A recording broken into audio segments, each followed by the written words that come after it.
ونعوذ بالله من شرور أنفسنا ومن سيئات أعمالنا. من يهده الله فلا مضل له ومن يضلل فلا هادي له، وأشهد أن لا إله إلا الله وحده لا شريك له، وأشهد أن محمدا عبده ورسوله. يا أيها الذين آمنوا اتقوا الله حق تقاته ولا تموتن إلا وأنتم مسلمون. يا أيها الناس اتقوا ربكم الذي خلقكم من نفس واحدة وخلق منها زوجها وبث منهما رجالا كثيرا ونساء، واتقوا الله الذي تساءلون به والأرحام إن الله كان عليكم رقيبا. يا أيها الذين آمنوا اتقوا الله وقولوا قولا سديدا يصلح لكم أعمالكم ويغفر لكم ذنوبكم، ومن يطع الله ورسوله فقد فاز فوزا عظيما.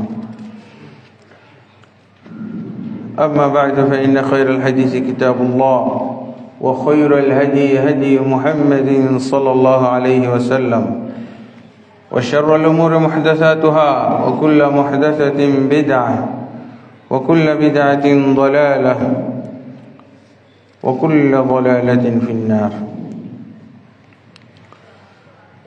أما بعد، فأعوذ بالله من الشيطان الرجيم. وإنه لعلم للساعة فلا تمترن بها واتبعوني هذا صراط مستقيم. وقال النبي صلى الله عليه وسلم: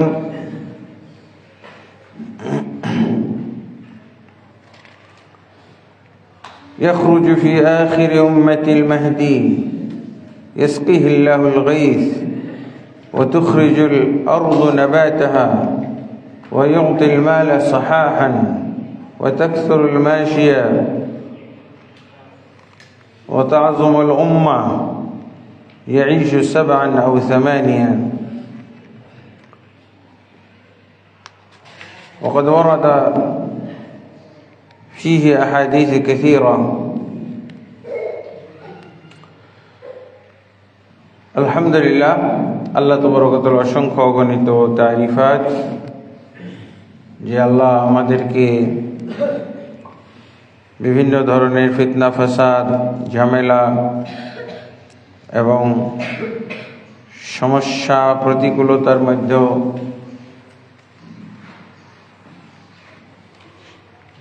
হেফাজতে রেখেছেন এবং আমাদেরকে দ্বীন এবং ঈমানের সাথে অত্র মসজিদে আসার জন্য, বাইতুল মামুর চাঁদ জামে মসজিদে সালাতুল জুমা আদায় করার জন্য আসার তৌফিক দান করেছেন। আলহামদুলিল্লাহ রাব্বিল আলামিন। নবী মুহাম্মদুর রাসূলুল্লাহ সাল্লাল্লাহু আলাইহি ওয়াসাল্লামের প্রতি অসংখ্য অগণিত দুরূদ ও সালাম নাজিল হোক। আল্লাহুম্মা সাল্লি আলাইহি, আল্লাহুম্মা বারিক আলাইহি, আল্লাহুম্মা সাল্লিম আলাইহি। অতঃপর সম্মানিত মুসল্লিয়ানে কেরাম, আজকে আমরা যে বিষয়ে আলোচনা করব সেটা হলো কিয়ামতের বড় আলামত সম্পর্কে। ইতিপূর্বে আমরা আপনাদের সামনে কিয়ামতের ছোট ছোট আলামতের ব্যাপারে আলোচনা করেছি।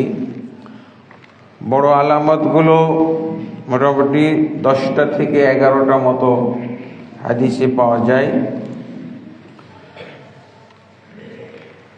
এই 10টা 11টা আলামতের মধ্যে প্রথম আলামত যেটা আমরা আলোচনা করব সেটা হলো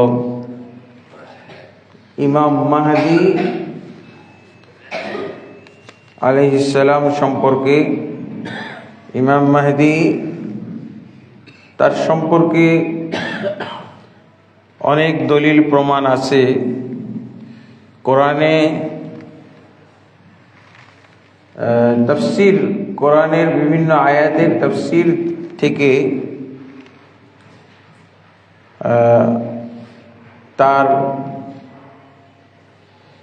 স্বীকৃতি বা তার অস্তিত্বের, তার আগমনের স্বীকৃতি পাওয়া যায় অনেক বড় বড় মুফাসসিরিনে কেরাম আলোচনা করেছেন। তার মধ্যে দুটি আয়াত সবচেয়ে বেশি প্রসিদ্ধ। সূরা যুখরুফের 61 নম্বর আয়াতে, অবশ্য এই আয়াতের তাফসিরে ইমাম মাহদী সম্পর্ক বলা হয়েছে এবং ঈসা আলাইহিস সালাতু ওয়াস সালাম সম্পর্ক বলা হয়েছে। একই আয়াতের তাফসিরে দুই ধরনের বক্তব্য মুফাসসিরিনে কেরাম থেকে পাওয়া যায়। আর ইমাম মাহদী সম্পর্কে যে আলোচনা আমরা করব সেটা হলো বর্তমান প্রেক্ষাপটের সাথে একটা তার সামঞ্জস্য, তার একটা আমরা মিল খুঁজে পাই বা সমন্বয় আমরা পাই। সেটা হলো যে আমরা তো বর্তমান যুগে কাফেরদের বিরুদ্ধে বা জালেমদের বিরুদ্ধে আমরা মুসলমানরা লড়াই করে চলেছি বা প্রতিবাদ করে চলেছি, তাদের আমরা বিরোধিতা করে চলেছি, কিন্তু ফলাফল দেখছি না, ফলাফল তেমন পাওয়া যাচ্ছে না। রাসূলুল্লাহ সাল্লাল্লাহু আলাইহি ওয়াসাল্লাম থেকে কিছু নিয়ম কানুন পাওয়া যায়। আল্লাহ তাবারক ওয়া তাআলা কিছু নিয়ম কানুন দিয়েছেন মুমিনদেরকে। এই নিয়ম কানুনগুলো মুমিনদের মাঝে এখন খুবই বিরল হয়ে গেছে।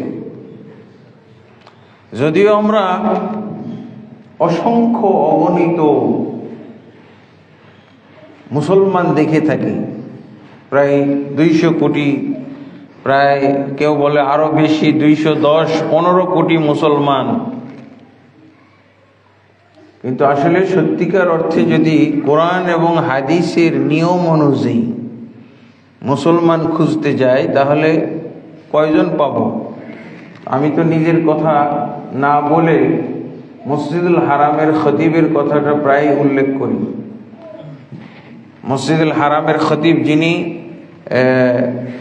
একটা পরিসংখ্যান উল্লেখ করে থাকেন বা উল্লেখ করেছেন এবং তার কিতাবে উনি লিখে দিয়েছেন, সেটা কি বর্তমান যুগে 1000-এ 1 জন সেই মুসলমান আছে কি না সন্দেহ, যেই মুসলমানরা তাদের ঈমান ইসলামের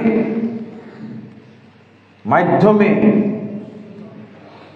কাফেরদের উপরে বিজয়ী হওয়ার উপযুক্ত। 1000-এ 1 জন মুসলমান আছে কিনা সন্দেহ, যেই মুমিন মুসলমানদেরকে আল্লাহ সাহায্য করতে চেয়েছেন। মুসলমান তো অনেক পাওয়া যায়। বাংলাদেশে কিছু মুসলমানদের একত্রিত হওয়া দেখে মনে হয় যে পৃথিবী জয় করে ফেলবো আমরা, যত একত্র হয়েছি। টঙ্গীর মাঠে গতকালকেও তো একত্র হয়েছিলাম নাকি, ওটা দেখেও মনে হয় যে আমার মনে এবারই তছনছ, সারা দুনিয়া একেবারে তছনছ করে ফেলব।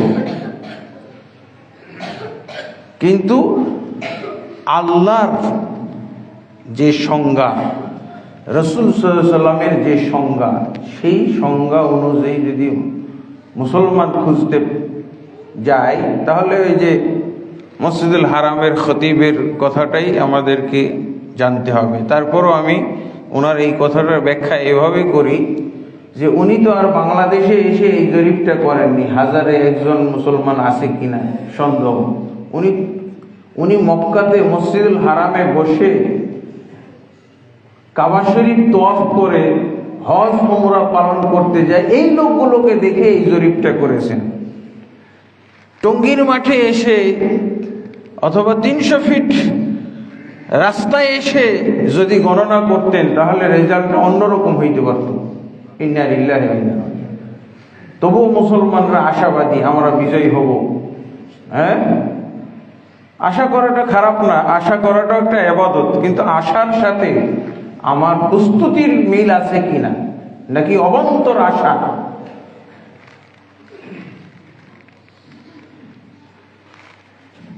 আল্লাহ তাবারক ওয়া তাআলা তো শর্ত দিয়ে দিয়েছেন, ইন তানসুরুল্লাহ ইয়ানসুরকুম, তোমরা যদি আল্লাহকে সাহায্য করো আল্লাহ তোমাদেরকে সাহায্য করবে।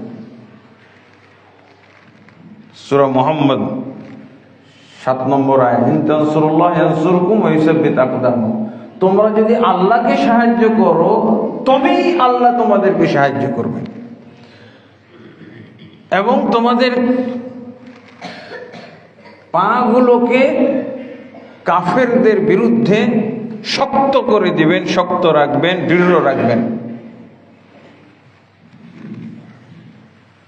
তারপরে কি বলছেন? তিনি বলছেন ওয়ালা তাহিনু ওয়ালা তাহজানু ওয়া আনতুমুল আলাউনা ইন কুনতুম মুমিনিন, তোমরা হীনবল হয়ো না, চিন্তিত হয়ো না, নিশ্চয়ই তোমরা বিজয়ী জাতি যদি মুমিন হয়ে যেতে পারো। যদি তোমরা মুমিন হইতে পারো। খবরদার তোমরা নিজেদেরকে দুর্বল ভাবতে পারবে না, নিজেদেরকে মানে মুমিনরা নিজেদেরকে দুর্বল ভাবা মানে আল্লাহকে দুর্বল মনে করা, বিশ্বাস করা। তোমরা চিন্তিত হয়ে না, খবরদার চিন্তিত হয়ে না, আনতুমুল আলাউনা, তোমরা এই বিজয়ী জাতি যদি মুমিন হয়ে যাও। তো আমরা মুমিন হয়ে গেছি, কিন্তু কি মুমিন হয়েছি? দেশি মুমিন, বাঙালি মুমিন হয়েছি, বাঙালি মুমিন হয়েছি।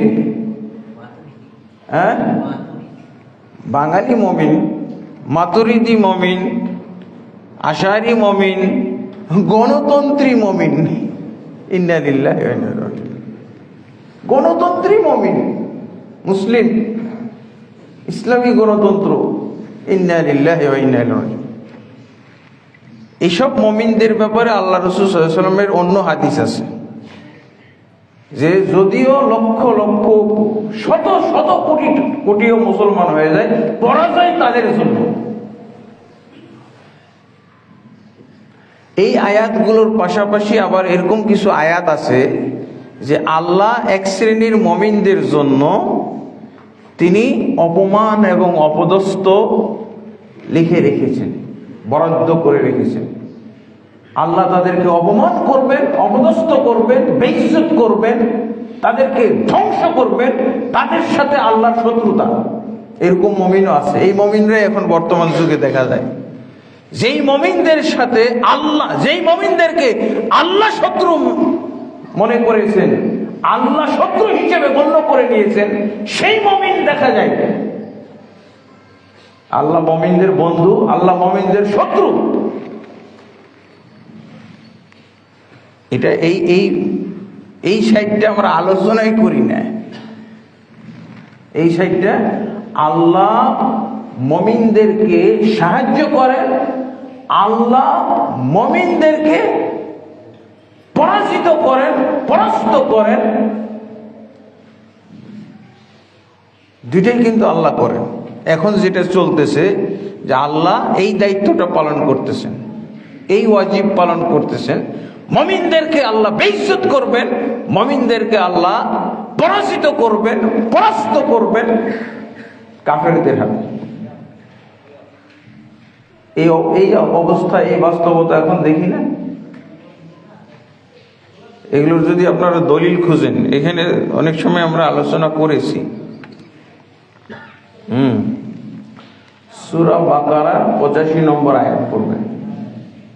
সূরা বাকারা 85 নম্বর আয়াতে আল্লাহ গ্যারান্টি দিয়ে দিয়েছেন, এই মুমিনদেরকে আমি বেইজ্জত করবই করব। লাঞ্ছিত করবই করব। কোনগুলো? আফাতুমিনুনা বিবাযিল কিতাব ওয়া তাকফুরুনা বিবায। তোমরা আল্লাহর কিতাবের কিছু অংশের প্রতি ঈমান আনবে আর কিছু অংশ সাথে কুফরি করবে, কিছু অংশ অমান্য করবে। আল্লাহর কিতাবের কিছু অংশ মান্য করবে, বিশ্বাস করবে, আর কিছু অংশ অমান্য করবে।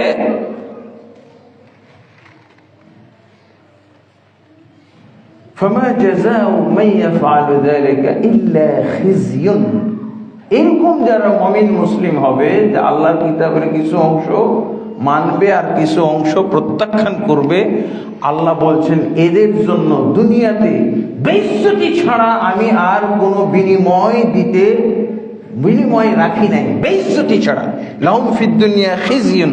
অবশ্যই এই ধরনের মুমিন মুসলমানরা বেইজ্জতের অধিকারী, আমার কাছ থেকে কোনো ইজ্জত পাওয়ার, সাহায্য পাওয়ার অধিকারী নয়।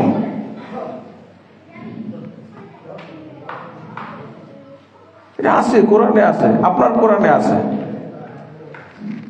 ওই ভ্যানিটি ব্যাগেও আছে।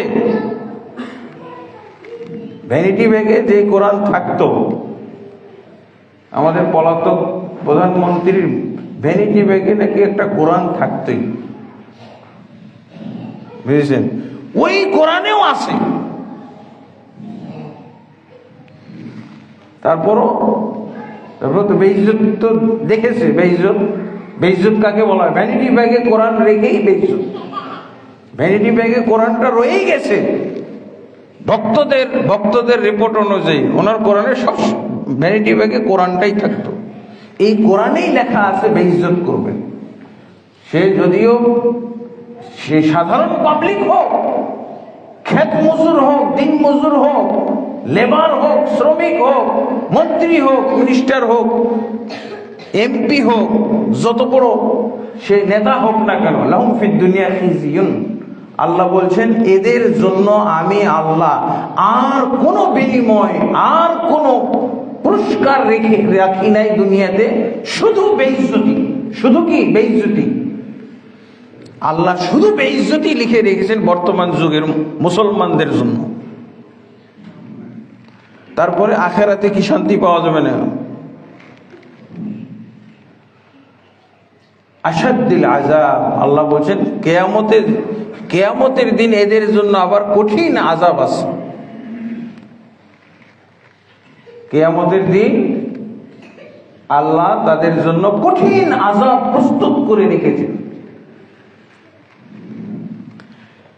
আর হাদিসের ভাষায়, হাদিস তো হলো কোরআনের তাফসীর না, হাদিসে ব্যাখ্যা সহ এসেছে।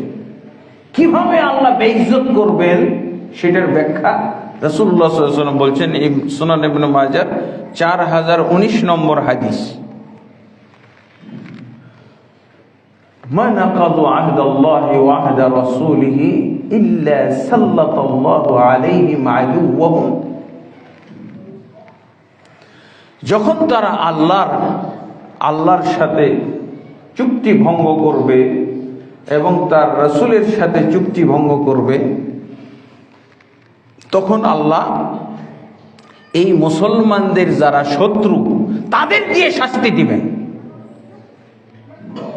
তাদের দিয়ে শাস্তি দিবেন মানে আপনি যাকে হিন্দু বলতেছেন, বিধর্মী, তাকেই আল্লাহ নিয়োগ করেছেন আপনাকে শাস্তি দেওয়ার জন্য। এই মুসলমানকে, এই নরাধম মুসলমানকে শাস্তি দেওয়ার জন্য আল্লাহ হিন্দু নিয়োগ করে দেন। আদুওয়াহুম, তাদের শত্রুদেরকে আল্লাহ নিয়োগ করেন বেইজ্জত করার জন্য, অপদস্থ করার জন্য, তাদেরকে নিশ্চিহ্ন এবং বিলীন করে দেওয়ার জন্য।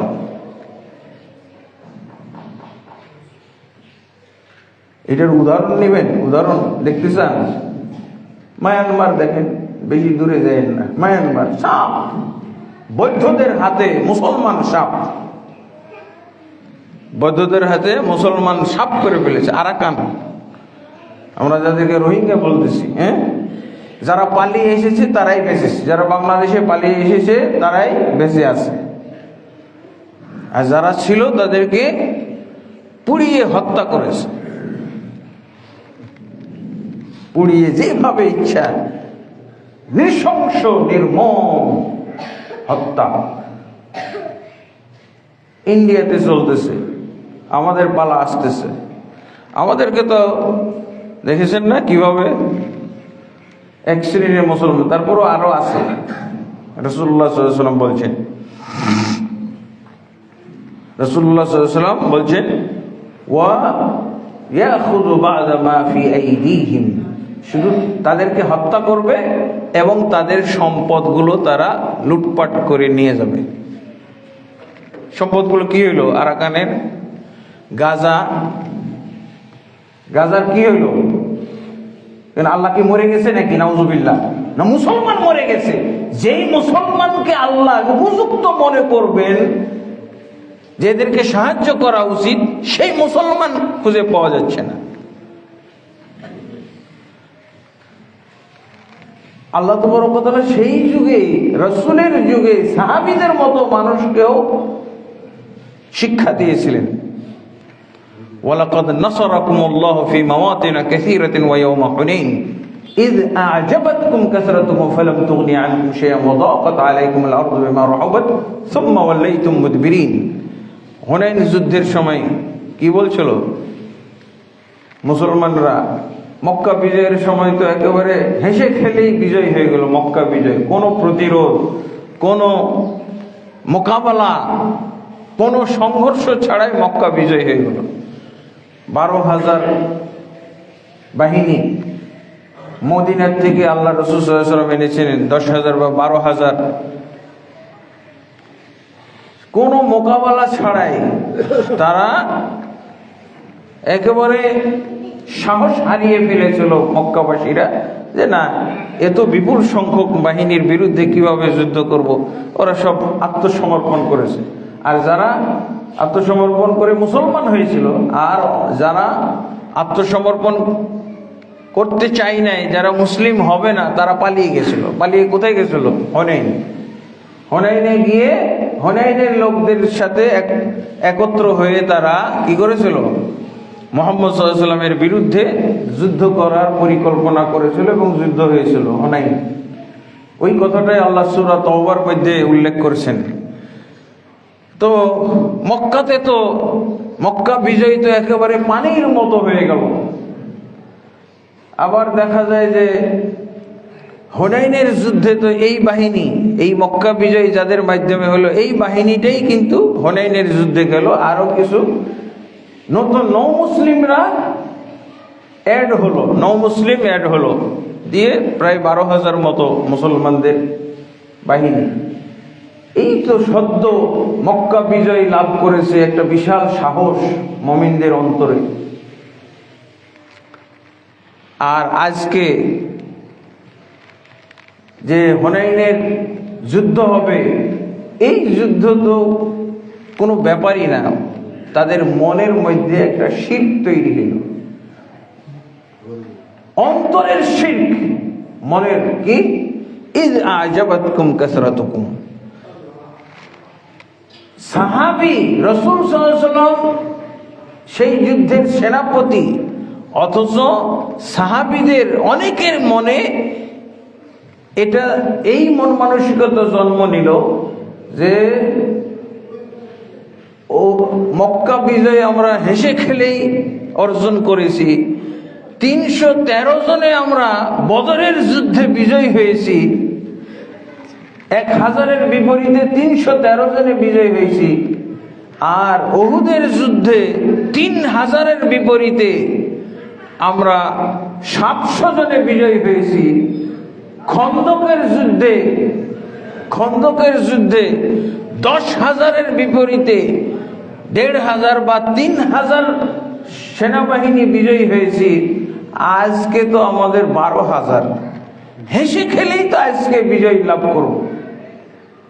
আল্লাহ যে বিজয় দান করেন কিছুক্ষণের জন্য, এই সংখ্যাধিক্যতা দেখে, সংখ্যাগরিষ্ঠতা দেখে তারা এই শিরকটা করে ফেলল যে আজকে তো হেসে খেলেই বিজয় হব।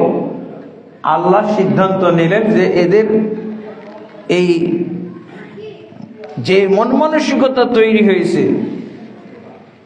এরা আল্লাহর প্রতি নির্ভরশীলতা হারিয়ে এখন নিজেদের সংখ্যাগরিষ্ঠতার উপরে নির্ভরশীল হয়ে পড়ছে, এদেরকে শাস্তি দেওয়া হবে।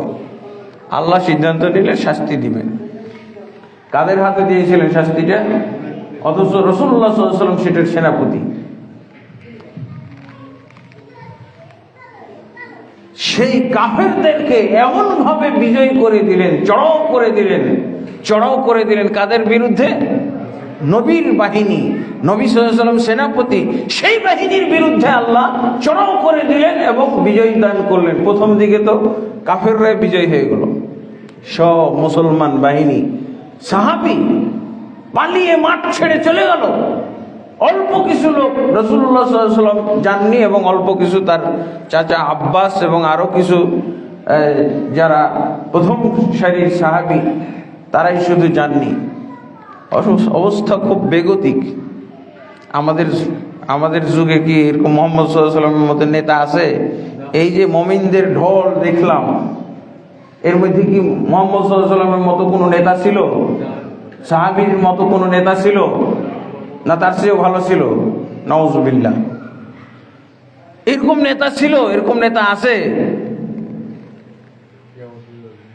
তাহলে কিয়ামত কাল পর্যন্ত এরকম নেতা আসবে না। অথচ আল্লাহর প্রতি নির্ভরশীলতা যখন কমে গেল, নিজেদের সংখ্যাগরিষ্ঠতা দেখে তারা আনন্দিত এবং পুলকিত হলো এবং মনে করলো যে এই সংখ্যাগরিষ্ঠতা দিয়ে আমরা আজকে বিজয় লাভ করব, হেসে খেলেই বিজয় আসবে। আল্লাহ তাবারক ওয়া তাআলা যেই বাহিনীর মধ্যে মুহাম্মদুর রাসূলুল্লাহ সাল্লাল্লাহু আলাইহি ওয়াসাল্লাম সেনাপতি, সেই বাহিনীর প্রতিও আল্লাহ তখন সদয় হননি। শাস্তি দেওয়া তিনি উচিত মনে করেছেন। আল্লাহ তাবারক ওয়া তাআলা এই বাহিনী, যেই বাহিনীর সেনাপতি স্বয়ং মুহাম্মদ সাল্লাল্লাহু আলাইহি ওয়াসাল্লাম, এই বাহিনীকেও আল্লাহ শাস্তি দেওয়ার সিদ্ধান্ত নিলেন এবং শাস্তি দিলেন। আল্লাহ সেই কথাটা কোরআনে উল্লেখ করেছেন, ইযা আজাবাতকুম কাসরাতুম ফালাম তুগনি আনকুম। এই সংখ্যাগরিষ্ঠতা তোমাদের কোনো উপকারে আসে নাই। সংখ্যাগরিষ্ঠতা দিয়ে মুসলমান কখনো বিজয় আনতে পারে না, এটা আল্লাহ ভুল প্রমাণ করেছেন এবং এই কথাটা উল্লেখ করে দিয়েছেন। ফালাম তুগনি আনকুম শাইআন, তোমাদের এই সংখ্যাগরিষ্ঠতা, সংখ্যাধিক্যতা কোনো উপকারে আসেনি। আল্লাহর পক্ষ থেকে তোমাদেরকে শাস্তির ব্যবস্থা করা হয়েছে। আল্লাহ যে শাস্তি দেন, দলিল পাইলেন? ওয়াদাকাত আলাইকুমুল আরদু বিমা রাহাবাত, এই প্রশস্ত পৃথিবী তোমাদের জন্য সংকীর্ণ হয়ে গিয়েছিল, পালাবার জায়গা পাচ্ছিলে না তোমরা। সুম্মা ওয়াল্লাইতুম মুদবিরিন, পিঠ ফিরিয়ে তোমরা যুদ্ধের মাঠ থেকে পালিয়ে গেছিলে। অতঃপর যখন রাসূলুল্লাহ সাল্লাল্লাহু আলাইহি ওয়াসাল্লাম, যখন তারা মাইর খাইল, কাফেরদের হাতে পরাজিত হইল, মাঠ ছেড়ে পালিয়ে গেল, তখন তারা এবং রাসূলুল্লাহ সাল্লাল্লাহু আলাইহি ওয়াসাল্লাম তাদেরকে ডাকলেন। তখন তারা বুঝতে পারলো তাদের ভুলটা, যে তাহলে তাদের পরাজয়ের কারণটা কি ছিল? সংখ্যাগরিষ্ঠতা। আল্লাহর দৃষ্টিতে সংখ্যাগরিষ্ঠতা অর্জন করতে চাওয়াটাই পরাজিত হওয়ার কারণ। এই অজ্ঞ মুসলমান, অজ্ঞ মূর্খ মুসলমানদের জানতে হবে, বুঝতে হবে, সংখ্যাগরিষ্ঠতার পিছনে ছুটা মানেই হলো পরাজিত হওয়ার কারণ। আল্লাহর প্রতি নির্ভরশীলতা বাড়াইতে হবে, আল্লাহর প্রতি ঈমান বিশ্বাস, এটা যত বাড়াবেন তত বিজয় লাভ করবেন। আর রাসূলুল্লাহ সাল্লাল্লাহু আলাইহি ওয়াসাল্লাম তো বলেই দিয়েছে, নিয়ম, এটা গ্রামার, ব্যাকরণ, যে আল্লাহর কিছু অংশ যদি কেউ মানে আর কিছু অংশ অমান্য করে, তাহলে কি হবে? আল্লাহ এই মুসলমানদের শত্রুদের দ্বারা তাদেরকে শায়েস্তা করবেন, পরাজিত করবেন, বেইজ্জত করবেন, লাঞ্ছিত করবেন, নিশ্চিহ্ন এবং বিলীন করে দিবেন। ইমানের সংখ্যাগরিষ্ঠতা অর্জন করতে হবে, ইমানের দিক থেকে ইমানের পরিমাণ বাড়াইতে হবে। তারপরে কি হল, সুম্মা আনজালাল্লাহু সাকিনাতাহু আলা রাসূলি, অতঃপর আল্লাহ তাবারক ওয়া তাআলা যখন তারা ভুল বুঝতে পারলো, যখন আল্লাহর কাছে ফিরে গেল, আল্লাহর কাছে যখন তারা মাফ চাইল, ঈমান যখন তারা মজবুত করলো, ঈমানটাকে যখন তারা কারেকশন করলো, আল্লাহর প্রতি নির্ভরশীলতা ফিরিয়ে আসলো, আল্লাহর প্রতি আস্থা বিশ্বাস যখন ফিরিয়ে আনলো, তখন আল্লাহ কি বলছেন, তখন আল্লাহ রাসূলুল্লাহ সাল্লাল্লাহু আলাইহি ওয়াসাল্লামের প্রতি শান্তি নাজিল করলেন,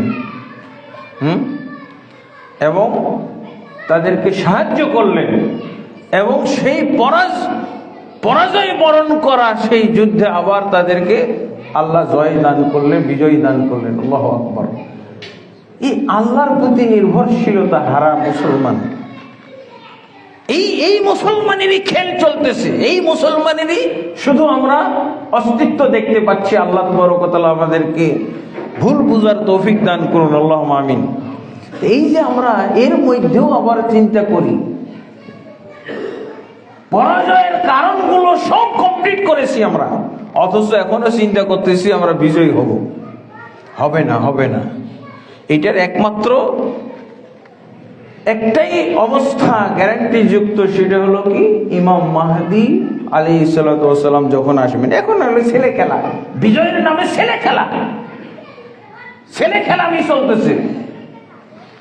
বিজয়ী খেলতেছি আমরা, বিজয়ী হয়ে যাব। তোর বিজয় হলে লাভ কি? কোনো লাভ নাই। এই বিজয়ী পরাজয়ের কারণ আজকে আমরা 93% মুসলমান 7%-এর কাছে পরাজিত হয়ে আছে। 7%-এর কাছে পরাজিত না? কিসের ভোট আর কিসের ভোট ভিক্ষা আর কিসের মানুষের দ্বারে দ্বারে ঘুরে বেড়া? কেউ ভোট করতে আসবে সেই সাহসটাই তো হওয়া উচিত না। 93% যে আমরাও আপনাদের দেশে একটু কি বলে, দেশ পরিচালনা একটু মন্ত্রিত্ব চাই, এমপি হইতে চাই, এটা তো সাহসী করার কথা না। এই 7%, সেখানে মুসলমানরাই চিন্তায় মরে যাচ্ছে। মুসলমানরা বিজয় হবে কি হবে না? 8 দল একজোট হইতেছে, কি হয়? 10 দল 100 দল জোট হইলে কি লাভ? ইমানের কোনো খবর নাই, ইমানের খবরই নিচ্ছে না কেউ। সব এই কায়দায় আছে। তো আফাতুমিনুনা বিবাযিল কিতাব ওয়া তাকফুরুনা বিবায, কিতাবের কিছু অংশে ঈমান আনছে আর কিছু অংশ অস্বীকার করে বসেছে। এই মুসলমান যতক্ষণ থাকবে, আল্লাহর কিতাবের কিছু অংশ মানবে আর কিছু অংশ অমান্য করবে, কিছু অংশের প্রতি কোনো ভ্রুক্ষেপই নাই, তাহলে এই সব মুসলমান দিয়ে কিছু কাজ হবে না। আমাদের আবার নতুন করে জিরো থেকে উঠা লাগবে, জিরো থেকে বাংলাদেশে। এই দিয়ে কাজ হবে না। এগুলো হলো আমাদের দুর্বল পরিকল্পনা, এগুলো হলো খুবই দুর্বল পরিকল্পনা, বেইজ্জত হওয়ার পরিকল্পনা। ইমাম মাহদী আলাইহিস সালাতু ওয়াস সালাম আসবে, তখন যেভাবে তিনি জনগণকে গড়ে তুলবেন এইটা বলা হয়েছে। আমার কিন্তু ওই একই কথা, রাসূলুল্লাহ সাল্লাল্লাহু আলাইহি ওয়াসাল্লাম যেভাবে তিনি মুমিনদেরকে গড়ে তুলেছেন, এইভাবে উনি গড়ে তুলবেন। কিন্তু আমাদের কোন নেতা গড়ে তুলতেছে এইভাবে? আমি দিন কায়েম বা ইসলামী রাষ্ট্র প্রতিষ্ঠার জন্য আমার খুঁটির দরকার। প্রথমে কি না, আগে আমরা ছাদ করেছি পরে খুঁটি করেছি? এই মসজিদের কি নিয়ম? আগে ছাদ করেছি তারপরে খুঁটিগুলো বসাইছি নাকি? না, আগে খুঁটি। তা আমাদের অবস্থাটা এরকম, আগে ছাদ তারপরে খুঁটি করি। আমরা পাগল ছাগল দেখি, আল্লাহ পাগল ছাগল হয়ে যাবে নাকি? নাউজুবিল্লাহ। মাত্র 98% বেনামাজি নিয়ে এগিয়ে যাচ্ছি আমরা, মাত্র 98% বেনামাজি। তার মানে বেনামাজি মানে কি? খুঁটি নাই। খুঁটি ছাড়া আমি দেশ গঠন করতে চাই, দেশ জয় করতে চাই, ইসলামী রাষ্ট্র কায়েম করতে চাই, দিন কায়েম করতে চাই। এগুলো সব খেলা। বাচ্চারা যে খেলাধুলা করে না, দিন কায়েমের খেলা, বিজয়ের খেলা তামাশা, এগুলো প্রকৃত অর্থে ইমাম মাহদীর আলাইহিসসালাতু ওয়াসসালাম যখন আসবেন ঠিক ফর্মুলা অনুযায়ী তিনি কাজ করবেন। আমরা ফর্মুলা ছাড়া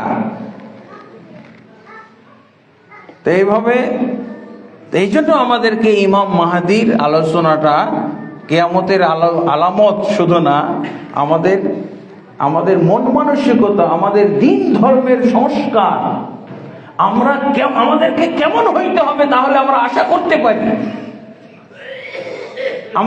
আমরা বিজয়ী হব, আশা করতে পারি এই ইমাম মাহদী আলাইহিসসালাতু ওয়াসসালামের আলোচনা থেকে আবার আমরা জানতে পারবো। এইরকম হইতে হবে। আর যদি না হয় তাহলে আপনি থাকেন, এইভাবেই থাকেন, অপেক্ষা করেন, এই খেল তামাশার মধ্যেই থাকেন, সংখ্যাগরিষ্ঠতা নিয়েই থাকেন,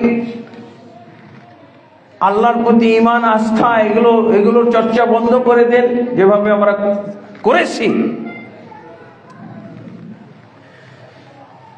রাসূলুল্লাহ সাল্লাল্লাহু আলাইহি ওয়াসাল্লামের পূর্বে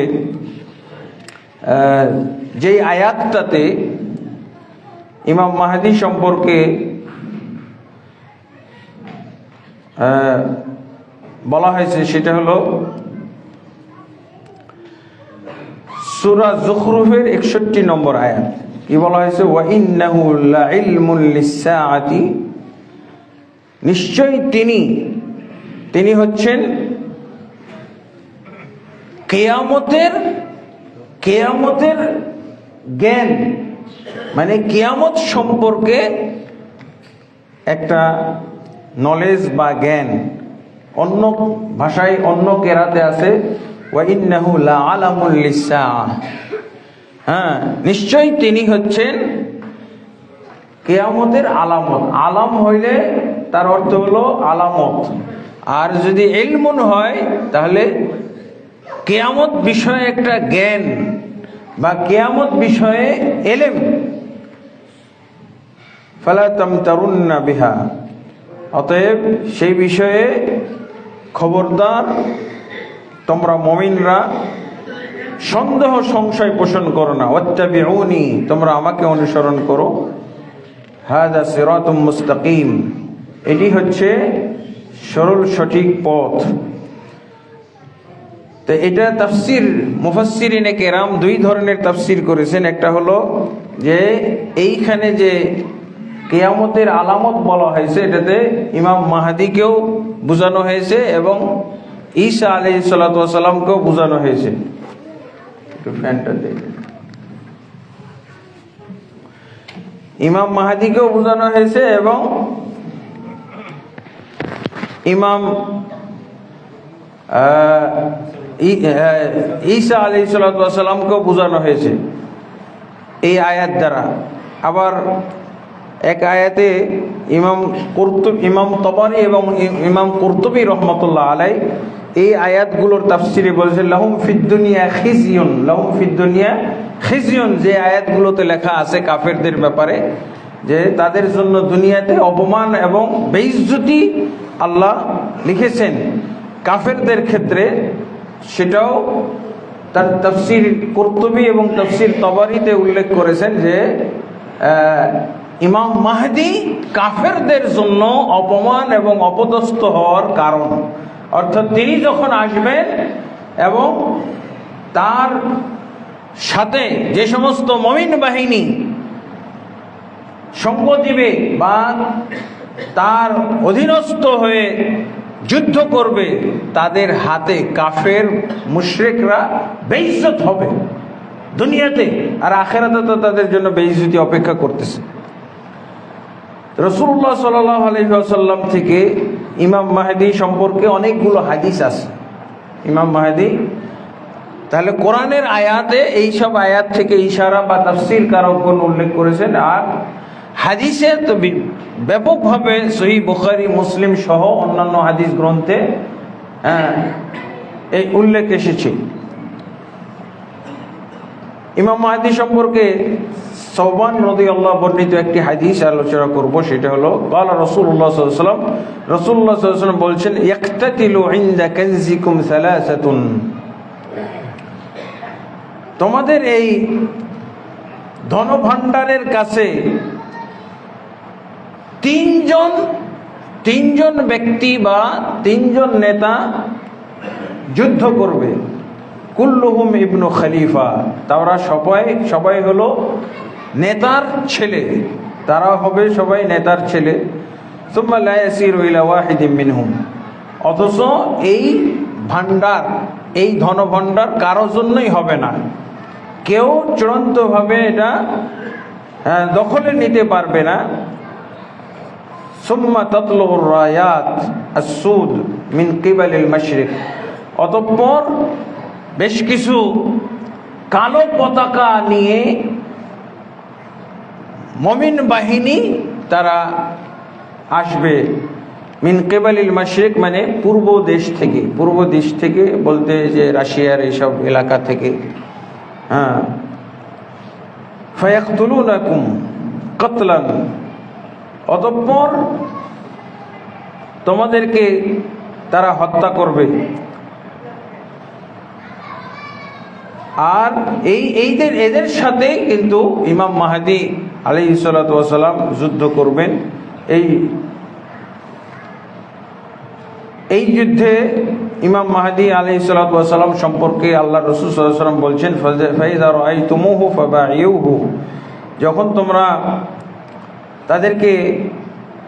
তাকে দেখবে, অর্থাৎ ইমাম মাহদীকে তোমরা যখন দেখবে, তখন তার সাথে দেখবে বা তার সম্পর্কে শুনবে, তখন তোমরা তার হাতে বায়আত করবে।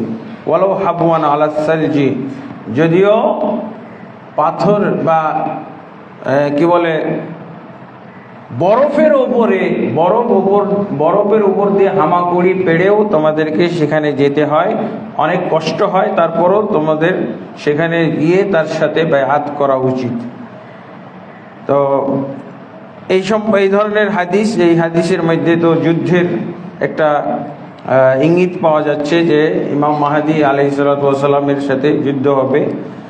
তো এখানে এইসব হাদিসের ব্যাখ্যায় পাওয়া যায় যে ইমাম মাহদী আলাইহিস সালাতু ওয়াস সালামের যে আত্মপ্রকাশ ঘটবে, আবির্ভাব ঘটবে, এটা হলো মক্কা কাবা ঘরে,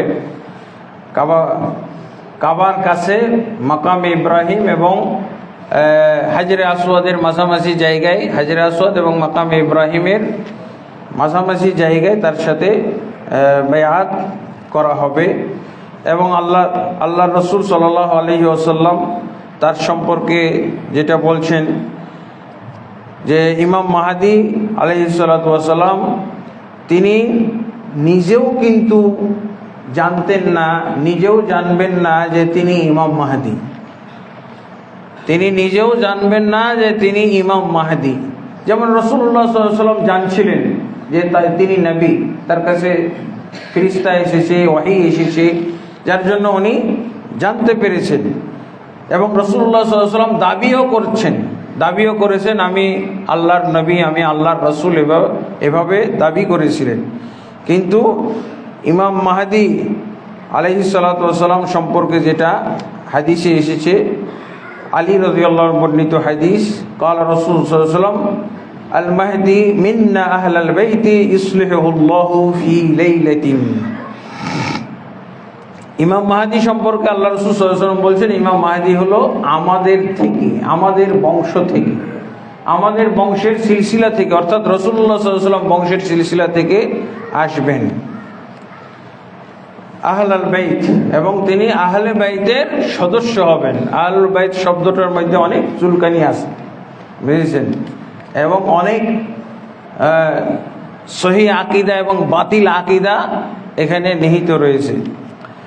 এখানে রাসূলুল্লাহ সাল্লাল্লাহু আলাইহি ওয়াসাল্লাম আহলুল বাইত বলতে যেটা বুঝাইতে চেয়েছেন সেটা হলো তার বংশের, অর্থাৎ আলী রাদিয়াল্লাহু আনহু,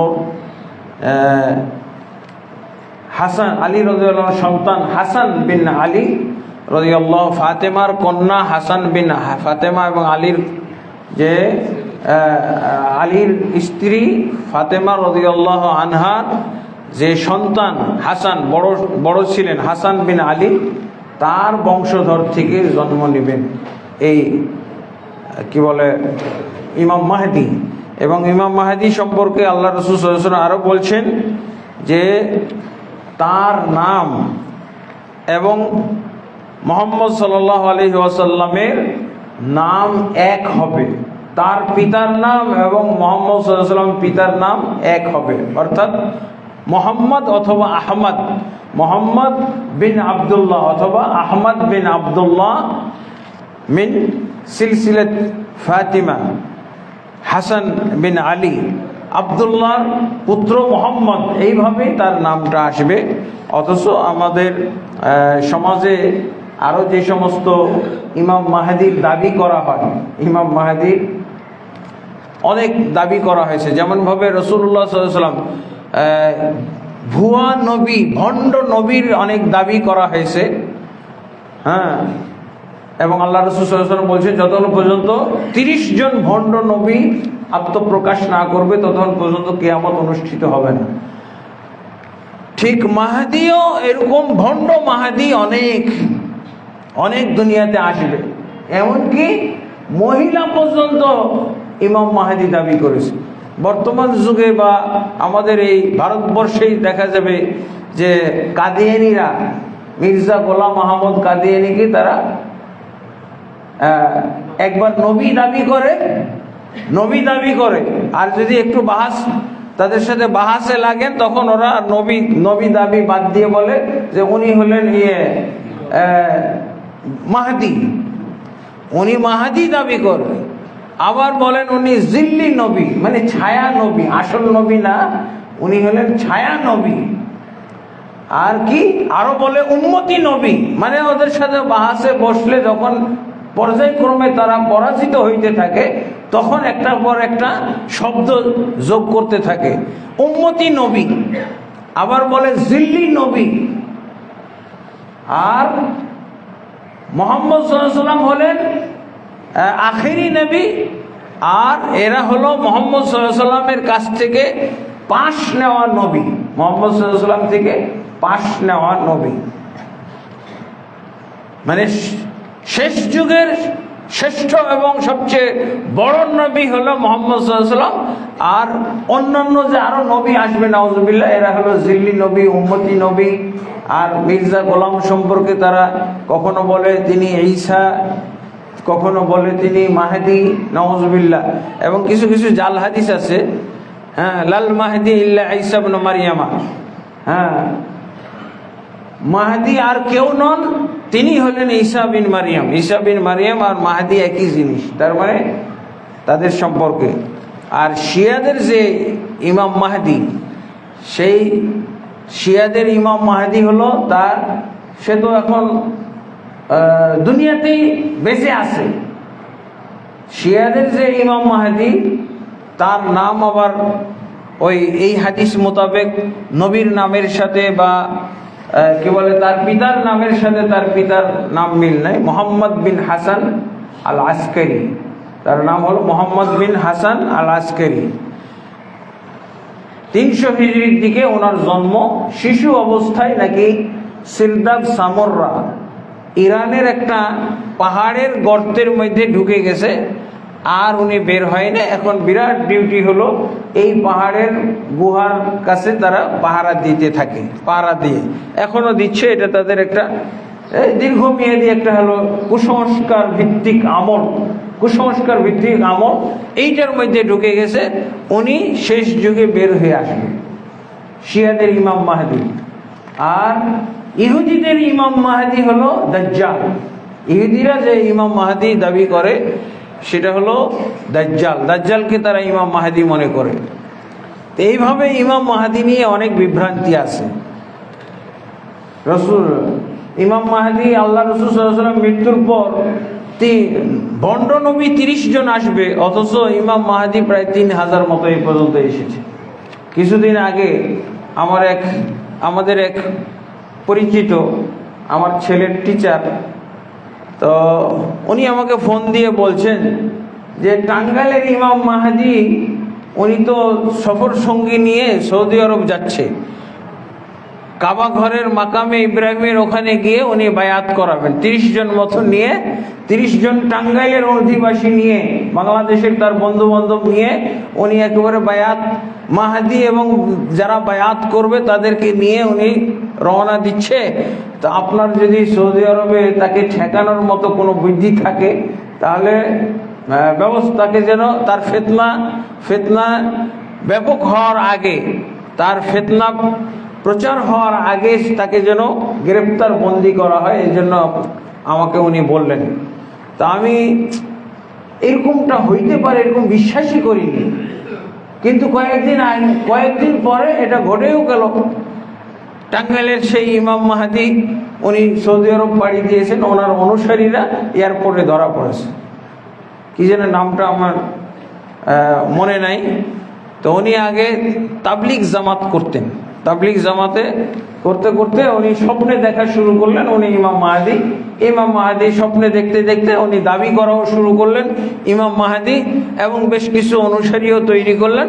এখন অনুসারী ইমাম মাহাদির ব্যাপারে তো হাদিসে আছে যে মাকামে কাবা ঘরের কাছে বায়াত হবে। এবার উনি এই টাকা পয়সা খরচ করে অনুসারীদের নিয়ে মক্কায় চলে যাবেন, মক্কাতে গিয়ে ওখানে বায়াত হবে। এটা কি তামাশা নাকি? ধরা পড়ে গেছে। হ্যাঁ, এর আগে বলা হয়েছিল, দাবি করা হয়েছিল এক ইমাম মাহাদি ইয়ামান থেকে আত্মপ্রকাশ করেছে, সৌদি আরবের জেলে নাকি আছে। এসব কাহিনী কোথাও নাই। ইমাম মাহাদি যিনি ইমাম মাহাদি হবেন তার সম্পর্কে রাসূলুল্লাহ সাল্লাল্লাহু আলাইহি ওয়াসাল্লাম বলছেন, ইউসলিহুল্লাহু ফি লাইলাতিন, যিনি ইমাম মাহাদি হবেন তাকে আল্লাহ তাবারক ওয়া তাআলা, উনি আসলে ওই যে 3 খলিফার সন্তানদের মাঝে যে যুদ্ধ হবে, এই যুদ্ধের সময় উনি মক্কায় পালিয়ে আসবেন। এই যুদ্ধের ফিতনা থেকে বাঁচার জন্য মক্কায় পালিয়ে আসবেন, মসজিদ কাবা ঘরের কাছে এখানে আশ্রয় নেবেন, বা রাত্রে তিনি যে অবস্থান করবেন, রাত্রেই আল্লাহ তাবারক ওয়া তাআলা তাকে উপযুক্ত করে তুলবেন। আমাদের নবী মুহাম্মদুর রাসূলুল্লাহ সাল্লাল্লাহু আলাইহি ওয়াসাল্লাম 40 দিন পর্যন্ত তো গারে হেরায় তিনি তপস্যা করেছিলেন বা ধ্যান মগ্ন ছিলেন। এই মক্কাবাসীর যে অবস্থা, তাদের যে সামাজিক অবস্থা, তারা যে সমস্ত অন্যায় অপকর্ম এবং অপরাধের সাথে জড়িত, এদেরকে কিভাবে শুধরানো যায়, কিভাবে এদের সংস্কার করা যায়, এইসব নিয়েই রাসূলুল্লাহ সাল্লাল্লাহু আলাইহি ওয়াসাল্লাম চিন্তায় বিভোর থাকতেন এবং আল্লাহর কাছে সাহায্য চাইতেন। এমন সময় তো হঠাৎ করেই একদিন জিবরিল আলাইহিস সালাম আসলেন, অথচ রাসূলুল্লাহ সাল্লাল্লাহু আলাইহি ওয়াসাল্লাম জানতেনই না যে তার কাছে এইভাবে জিবরিল আসবে, এইভাবে নবী হবেন। হঠাৎ আসলেন, এসে আল্লাহ রাসূল সাল্লাল্লাহু আলাইহি ওয়াসাল্লাম তো ভয়ই পেয়ে গেছিলেন। তারপর আল্লাহ রাসূল সাল্লাল্লাহু আলাইহি ওয়াসাল্লামকে সূরা আলাকের 5টা আয়াত নাজিল করলেন। ইকরা বিসমি রাব্বিকাল্লাযী খালাক, খালাকাল ইনসানা মিন আলাক, ইকরা ওয়া রাব্বুকাল আকরাম। এইভাবে যে উনি নবী হয়েছেন এটা উনি জানতে পারলেন কার কাছে গিয়ে? Waraqa bin Nawfal. যখন উনি ভয় পেয়ে গেলেন এবং তিনি আশঙ্কা করা শুরু করলেন যে এই কোন সমস্যা হলো, আমি কি হালাক হয়ে যাব, আমি কি ধ্বংস হয়ে যাব, তখন খাদিজা রাদিয়াল্লাহু আনহা ওয়ারাকা বিন নওফালের কাছে নিয়ে গেলেন। ওয়ারাকা বিন নওফাল তার যে বানু ইসরাইল বা ইসরাইলিয়াতের যে কিতাবগুলো পড়া ছিল, তাওরাত ইনজিল, এই তাওরাত ইনজিলের আলোকে উনি বললেন যে তোমার কাছে যিনি এসেছিলেন, তিনি সেই ফেরেশতা, যেই ফেরেশতা মুসা আলাইহিস সালামের কাছে এসেছিল। এবং ওয়ারাকা বিন নওফাল তাকে ব্যাখ্যা করে বুঝাইলেন যে মুসা আলাইহিস সালাম এই নামুস আসার কারণে, এই ফেরেশতা তার উপরে ওহী নিয়ে আসার পর তিনি যেমন নবী রাসূল হয়েছিলেন, তুমিও এরকম নবী রাসূল, এবং তোমার ক্ষেত্রে এমনটা ঘটবে যেমনটা মুসা আলাইহিস সালামের ক্ষেত্রে ঘটেছিল। তোমাকে এই উম্মত, এই জাতি, এই মক্কাবাসীরা এক সময় বহিষ্কার করবে। তুমি যখন তোমার উপরে নাজিলকৃত আল্লাহর এই বিধানগুলো, আল্লাহর বাণীগুলো শোনাবা, তখন তোমার প্রতি ক্ষিপ্ত হবে এবং তোমাকে তারা বহিষ্কার করবে। আল্লাহ রাসূল সাল্লাল্লাহু আলাইহি ওয়াসাল্লাম সেদিন জানতে পারলেন যে তিনি নবী। এরপরে তো পর্যায়ক্রমে নবুয়ত আসা শুরু হইল। আল্লাহর নির্দেশনা, ওয়াহী, বিধিবিধান আল্লাহর পক্ষ থেকে আসতে লাগলো। তো এইরকমই ইমাম মাহদী উনি রাত যাপন করেছেন মক্কায়, দিনের বেলা উনি এসেছেন কি বলে আসর বাদ আসর এরকম টাইমে তিনি এসেছেন। এসে ওই তো মাকাম ইব্রাহিমের কাছে বসে আছেন। এমন সময় কিছু লোক তওয়াফকারী, উমরা পালনকারী অথবা মসজিদুল হারামে যারা পরেশগার লোক, তারা তাকে চিনবে এবং তাকে ইমাম মাহদী হিসেবে তারা বায়াত করতে চাইবে। উনি বায়াত করতে অস্বীকারও করবেন, কিন্তু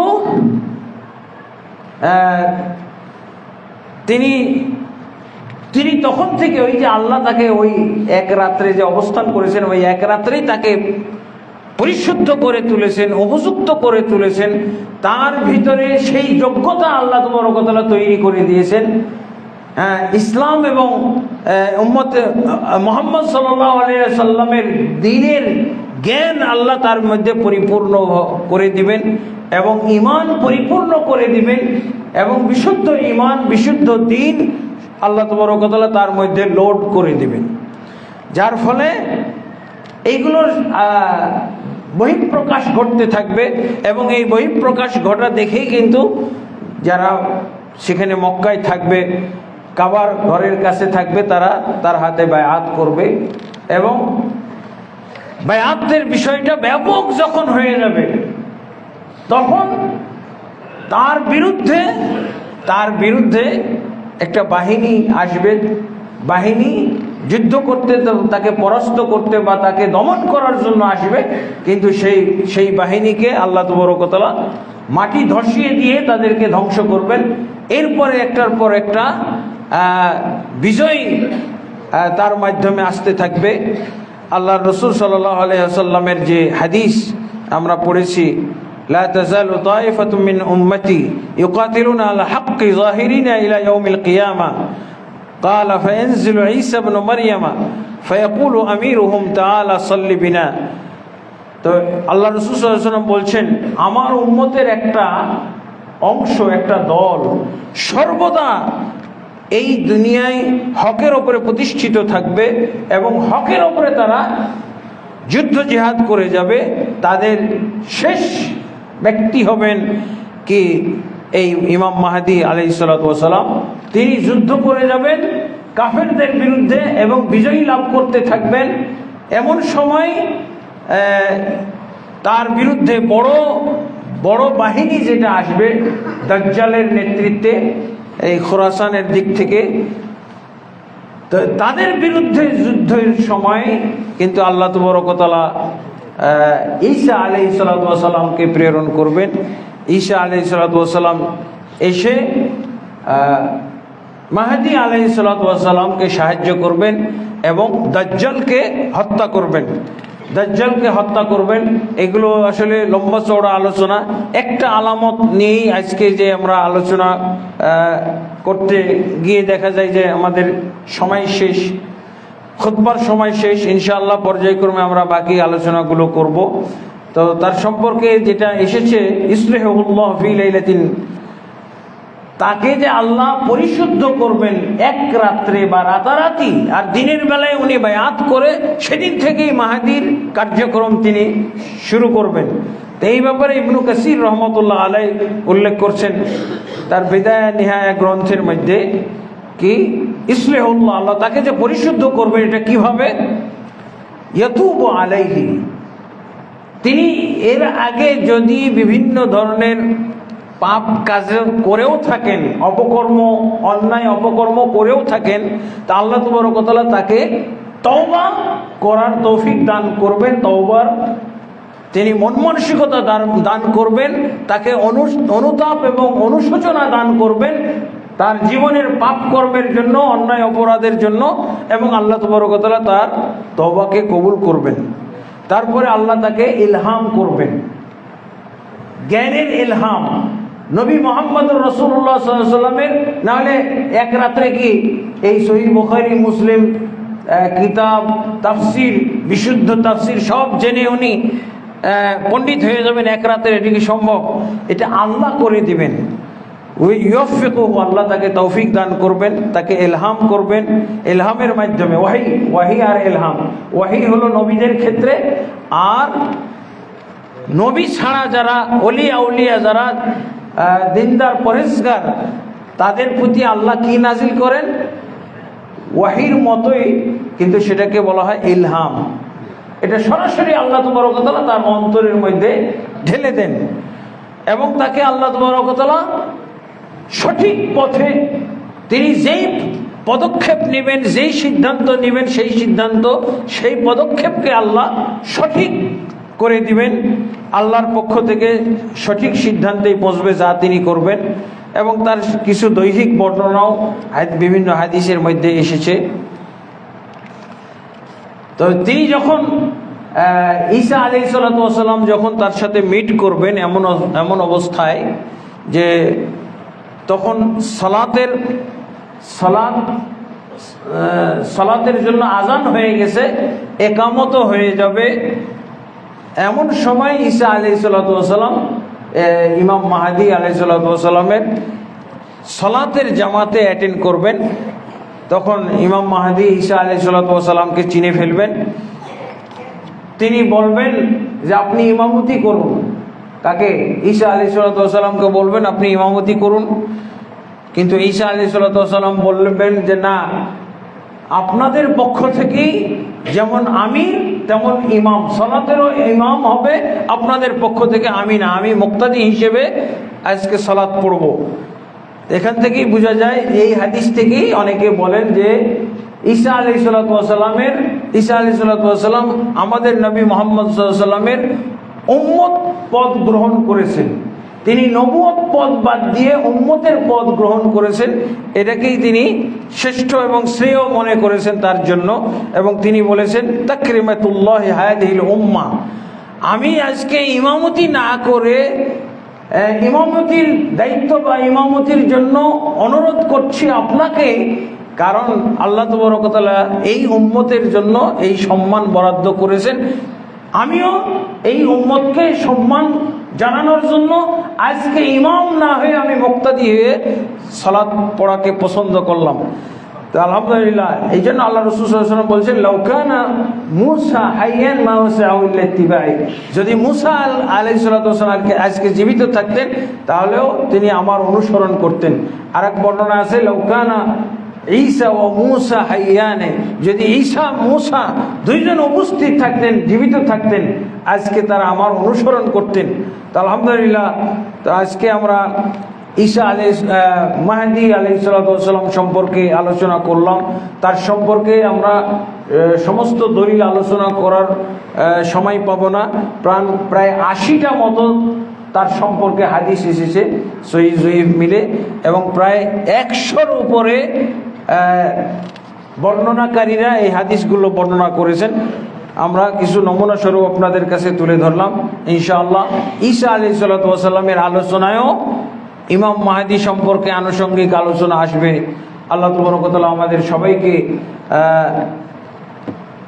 মাহদী সম্পর্কে যে আলোচনা শুনলাম এবং কিয়ামতের ছোট ছোট আলামতগুলো থেকে যে আমরা ইলম অর্জন করেছি, সেগুলো আমাদেরকে আমল বাস্তবায়ন করার তৌফিক দান করুন। আল্লাহুম্মা আমিন।